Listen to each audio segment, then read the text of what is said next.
A me interessa la scuola, a me interessa che i ragazzi siano tranquilli, non siano attaccati e siano fuori da queste contese, d'accordo? La responsabilità di quello che è accaduto è mia. Oggi stesso mando al Ministero la relazione, il Ministero sulla base dei dati, ma io scrivo solo dati di fatto, non scrivo opinioni. Io scrivo dati di fatto sulla relazione, quello che effettivamente è successo, va bene, e il contesto nel quale questo è avvenuto, scriverò i dati di fatto. Il Ministero poi farà le sue valutazioni.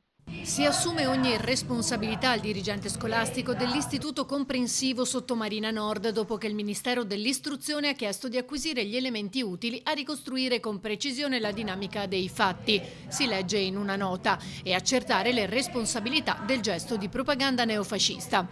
Questo all'indomani del caso avvenuto lo scorso 10 febbraio nella scuola in occasione delle celebrazioni per il Giorno del Ricordo, quando gli studenti hanno interpretato un brano della Compagnia dell'Anello, gruppo legato all'estrema destra neofascista.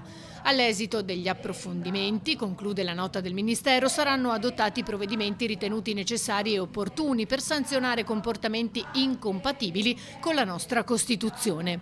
Il dirigente però spiega ancora. Questa canzone è stata interpretata più di una volta, non è la prima volta, è stata interpretata e cantata dai ragazzi all'interno della cerimonia del comune della giornata del ricordo, e l'ho letta e riletta dopo il testo, non c'è nulla di cui si viene accusati, va bene. C'è un'origine, dicono che un'origine, una band di tipo neofascista, pare che l'autore non sia neanche neofascista, sia di destra semplicemente, però io su queste cose non voglio entrare, va bene? Perché sono approfondimenti che ho fatto dopo i fatti, va bene? Fino ai fatti io so che noi abbiamo fatto sta canzone, è stata fatta anche l'anno scorso, va bene? Tale quale, anche l'anno scorso, e non è successo nulla. Zennaro evidenzia. La canzone non ha nulla di neofascista,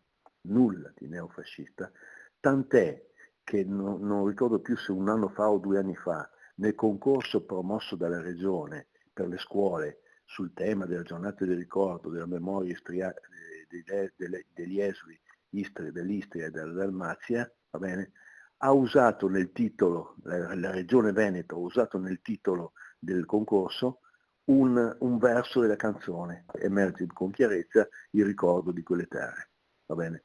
Forse un po' troppo accentuato nell'opposizione italiana, Dubrovnik, Ragusa, ecco, forse in quel passaggio, negli altri è un po', siamo a mezza strada, va bene? Non offende nessuno. Nel tardo pomeriggio sono arrivate le valutazioni del Ministero. Nell'Istituto Comprensivo Sottomarina Nord, si legge nella nota, il 10 febbraio non si è cantata alcuna canzone fascista. L'ha appurato dopo attenta verifica con la dirigenza dell'istituto scolastico e contrariamente a quanto affermato da esponenti politici e organi di stampa, si legge ancora. La canzone è stata scelta nell'esclusivo intendimento di commemorare il Giorno del Ricordo, aggiunge il Ministero, che con l'occasione ribadisce l'importanza di celebrare in tutte le scuole il 10 febbraio, il dramma vissuto dagli esuli giuliano-dalmati, perché la loro tragedia diventi memoria collettiva.